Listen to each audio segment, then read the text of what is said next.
In today's video, I'm going to teach you how to delete a vendor in QuickBooks. We'll go through each step methodically to ensure you can confidently manage your vendor list. So let's get started right now. To begin, the first thing you'll want to do is access QuickBooks online. This means you'll need to sign in with your credentials to reach the main dashboard. Once you're logged in, you're looking at the heart of your QuickBooks environment.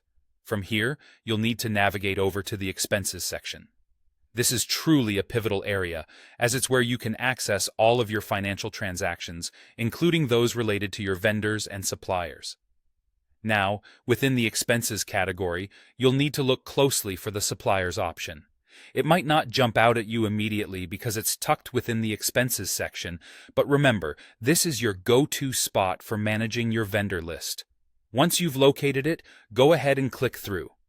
What you'll see now is a comprehensive list displaying all the vendors associated with your account. This is essentially your master list of vendors. At this stage, your focus should be on finding the specific vendor you intend to delete. Right beside each vendor's name, you'll notice a handy drop-down menu. This is located on the right side. Click on this drop-down, and you'll discover a set of options that relate to vendor management.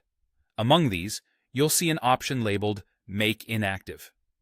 Clicking Make Inactive is essentially your ticket to removing the vendor from your active list without erasing any historical transaction records. This action is particularly beneficial for maintaining a clean and organized vendor list.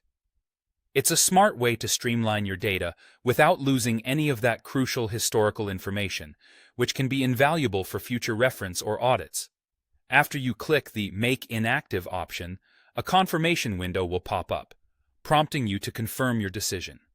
At this point, you want to click on Yes, Make Inactive. This is the final step that completes the action.